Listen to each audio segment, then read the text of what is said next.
I can't believe that Dandadan actually done it. Revealed its anime, which is releasing next year. And the staff is absolutely stacked. I'm super excited for this, but a little bit worried about two different conversations that I think will pop up more often. I'm a little concerned. You do not know how internally happy I am to see this get an anime announcement. We have the studio, we have some very talented people working on it. We don't have a release date, but a release window of next year, which is good enough. And it's been a long time coming. Everyone thought Studio Wit, Studio Bone, Studio Trigger, like who would actually do it? Who would take up this monumental task? Because this show is very out there. It's very crazy. It has a bit of controversial source material, which is par for the course. Very kind of oddly handled. There's not a lot of it, but the way it's kind of depicted, very weird. But moving away from that hurdle, a lot of variety, a lot of complexity. This studio is going to be putting in the work, and I assume has been putting in the work for quite some time now. If you recently watched Scott Pilgrim Takes Off, the anime, this is the same studio, Science Saru. They're the ones going to be handling this task. They have a lot of incredible anime in their arsenal. I mean, just look at all this stuff right here.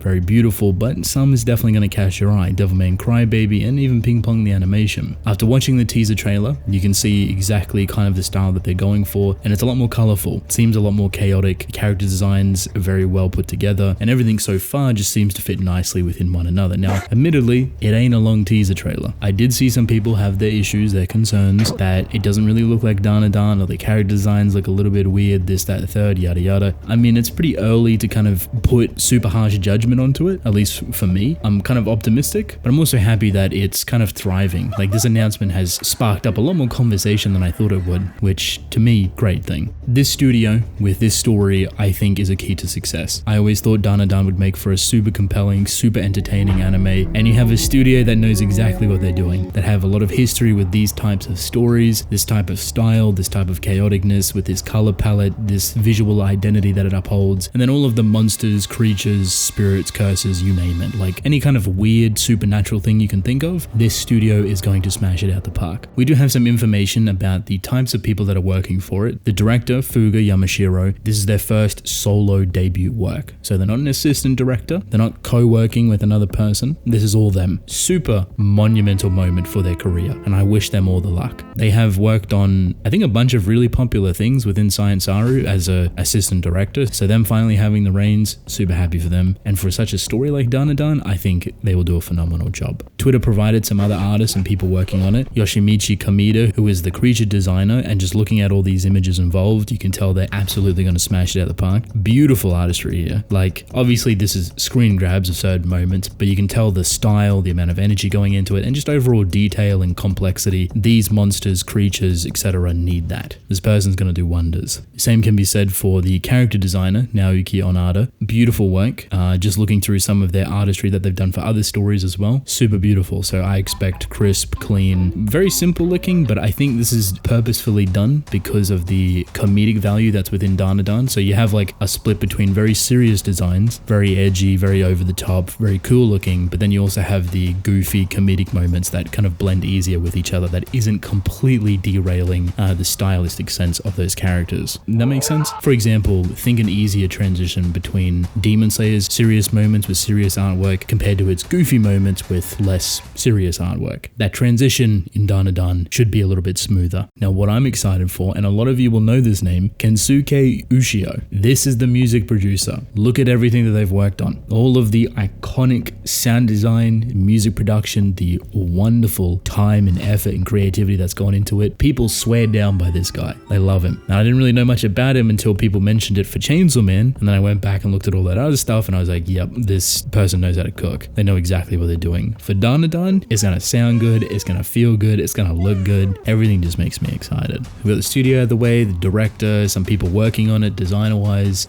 musician. What can we expect story-wise? Is this gonna be 12 episodes, 24 episodes? How much content can they actually cover within it? When can we expect it? For me, it's kind of difficult to narrow down how much of Dandadan's story can go into a singular season. Realistically, I could see this being 24 episodes, but I assume it's going to be 12. And there's no real logical reason, like corporate-wise, money-wise, time-wise, etc. Like, I don't have those details or those receipts, but I'm thinking just with the amount of story that they can cover within 12 episodes, I think is quite a bit. Dandadan operates kind of oddly similar to Monster of the Week. They're dealing with a lot of things very quickly, very snappy. story until they dive into more serious arcs. Basically, there's not much of a story to Dandadan. It's more of like a rotating mystery, and you have a center kind of idea that you need to get this thing. That's it. Where's this thing? We need this mysterious object. Let's go get it. And then along their journey, obviously they come across a bunch of different monsters, creatures, etc. Where it really shines and really picks up is in its character building moments, its character arcs, and kind of introducing new people into the squad, but also reflecting upon their identity, what they're dealing with personally, what issues they're harbored with. And Dandadan's author has a great way in capturing really sad moments, really severe, really drastic moments. So it's a mystery, but it doesn't have a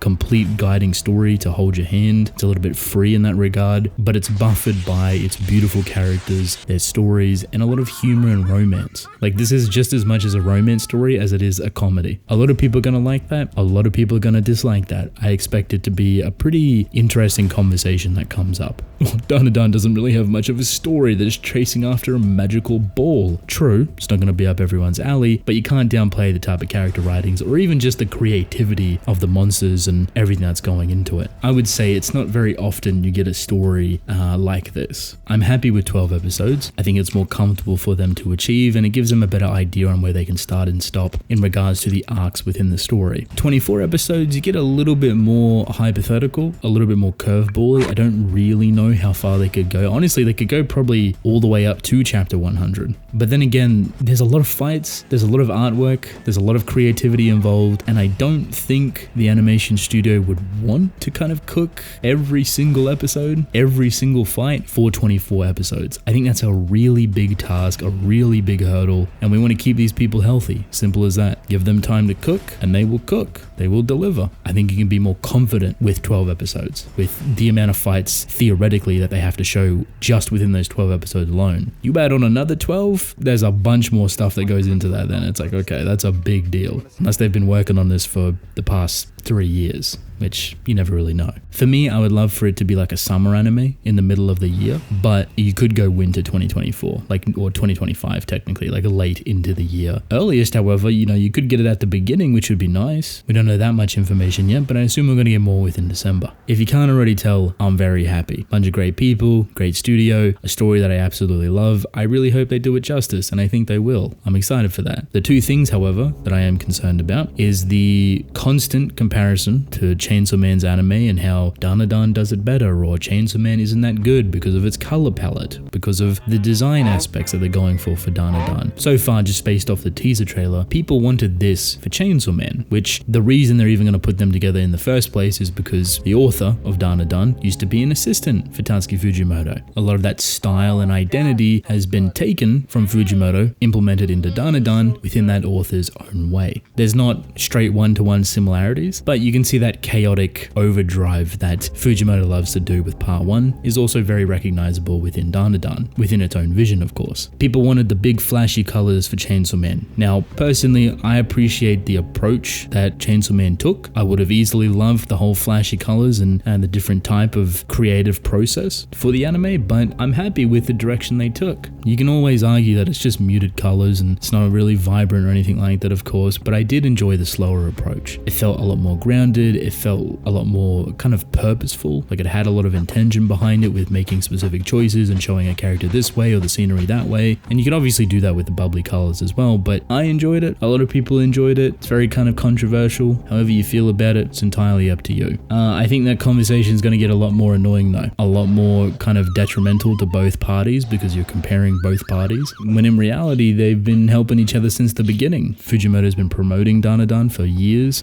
Tatsu, the author of Dandadan, has been doing a lot of artwork for Hell's Paradise and Chainsaw Man as well, so they're just cool with each other. They have a great history. We should be celebrating both of their works and their differences. I think the other argument that's going to come through that I'm worried about is the opening of this story. If you've read Dandadan, you know that there is one very specific scene that they even kind of show within the trailer that happens with Momo. It's kind of obnoxious, like it's a kind of a weird scene. It definitely doesn't really have to be in there, but then you kind of take into consideration what the aliens are doing and like what they are. It's very like on the nose, like very purposefully designed to be very obnoxious and disgusting and kind of brutal. How are they going to show that? I'm not entirely sure. Like they could just outright show it the way it is intended within the manga, and people are probably not going to like that. They could try and mitigate it a little better and not be as obvious with it, which would probably be the safer option. Further on within the story, there's also a couple of elements that, depending on how they depict it, could be kind of weird, but I assume it's going to be relatively smooth sailing. Nothing that's going to completely uproot the story or flip it on its head. I guess the best example I could give is some of the elements within Chainsaw Man that people weren't really happy with story-wise, like narratively. The stuff with Himeno, for example, or Makima and Denji and that relationship. So you can kind of boil it down to like Twitter things, but then at the same time, some of the complaints can be pretty genuine. When it comes to the anime, we can only wait and see what the choices they make. Ending it on the bright side, however, I'm very much happy. Super excited. Couldn't be more keen to check it out, honestly. Looks fun. Looks enjoyable. I think I'm going to have a ball with it and probably make a bunch of content on it too. That's all I got. Let me know your thoughts. I'll see you later.